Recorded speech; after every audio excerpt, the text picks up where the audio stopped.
What's up, everybody, and welcome to the first ever episode of This Week 30 Years Ago. We're very excited to travel back in time with you and relive some of the most notable moments of the 1990s, 1 week at a time. We've got a lot to cover, so let's get to it. Strap in, and let's head back to see what happened this week 30 years ago.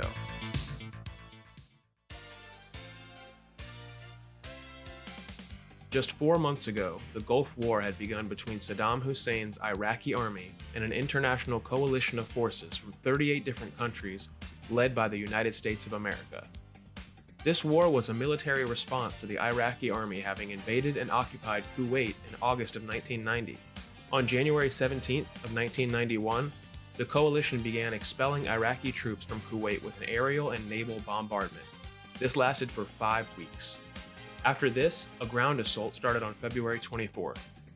Just 100 hours later, the coalition had liberated Kuwait and advanced into Iraqi territory. They called for a ceasefire on February 28th. Fast forward a little bit to March 3rd, the day that Rodney King was brutally beaten by LAPD officers during his arrest. Rodney Glenn King had led police officers on a high-speed chase while driving intoxicated. When the officers finally stopped his vehicle, they used their stun guns and beat King with their batons more than 53 times.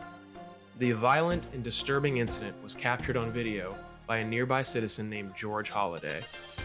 The footage was covered by news media around the world, and overnight Rodney King became a symbol against racially driven police brutality.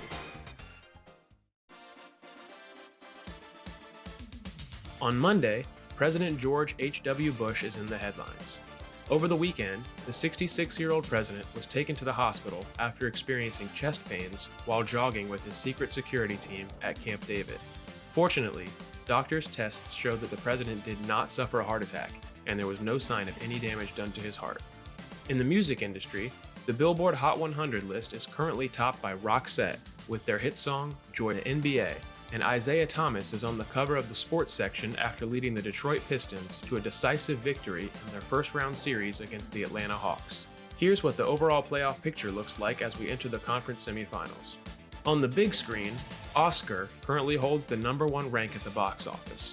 Oscar is a comedy film starring Sylvester Stallone. Round the rough and rascal the ragged. Look, Doc, I just can't do it. Never learned to speak good. Some other notable films in the top 10 include The Silence of the Lambs, Dances with Wolves, Teenage Mutant Ninja Turtles 2, and Sleeping with the Enemy. If you want to watch some TV today, you can wake up with The Today Show or Good Morning America. And with the kiddos, they can watch some healthy entertainment like Sesame Street, Mr. Rogers, and Reading Rainbow. The evening primetime TV slots tonight belong to The Fresh Prince of Bel-Air, MacGyver, Major Dad, Murphy Brown, and Northern Exposure. On Tuesday, we learned that President Bush is feeling better and that he has returned to work. On the cover of the sports section, we see that tonight Darryl Strawberry will make his first return to the Mets Shea Stadium since he left the organization and signed a deal with the LA Dodgers. Further into the sports section, we see that Michael Jordan led the Chicago Bulls to a 112-100 point victory over the Philadelphia 76ers last night. This gives the Bulls a 2-0 series lead. Speaking of Philadelphia, last night the Philadelphia Phillies center fielder Lenny Dykstra crashed his car driving home from a bachelor party while intoxicated. Darren Daulton, the Phillies catcher, was also in the vehicle. Both players survived the crash, but they each suffered several injuries.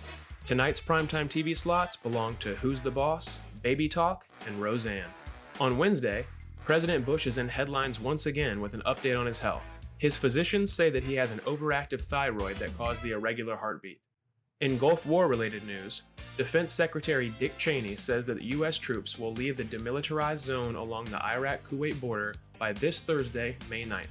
In sports, Darryl Strawberry had a bittersweet return to Shea Stadium last night, where he was met with near constant boos from the crowd of nearly 50,000. Strawberry managed to hit a 2-run home run to help the Dodgers keep it close, but they still came up short in a 5-6 loss to the New York Mets. In Los Angeles, one officer involved in the Rodney King beating was dismissed yesterday. 3 others are facing penalties that could include dismissal as well.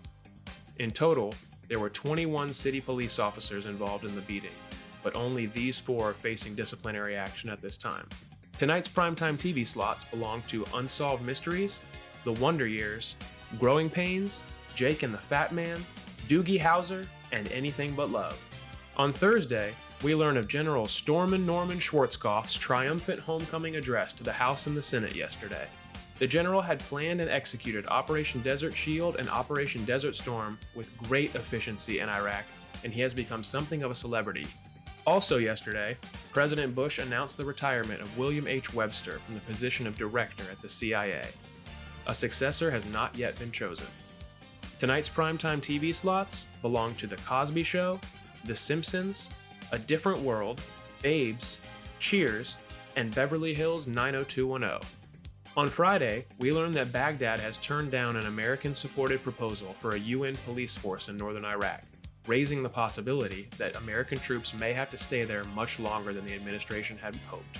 On the cover of the sports section, we see that Larry Bird and Robert Parrish led the Boston Celtics to a victory over the Detroit Pistons last night, tying their playoff series 1-1. This is what the NBA playoff picture looks like now. It's Friday, which means new box office results are out. Oscar has been dethroned by FX2. This movie is an action thriller starring Brian Brown and Brian Dennehy.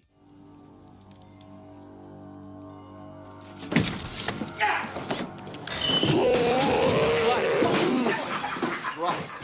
Gotcha. I got you. You bastard, Leo. Tonight's primetime TV slots belong to Guns of Paradise, Matlock, America's Most Wanted, Full House, Dinosaurs, Family Matters, and Perfect Strangers. On Saturday, we learned that Defense Secretary Dick Cheney's statement about the troops coming home was premature. Mr. Dick Cheney was forced to announce that the U.S. will have to keep 5,000 Army troops in Kuwait for several more months.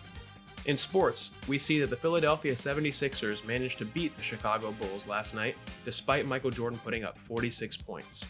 In Los Angeles, a grand jury has decided not to indict any of the police officers who stood by and watched as 4 fellow officers beat Rodney King 2 months ago.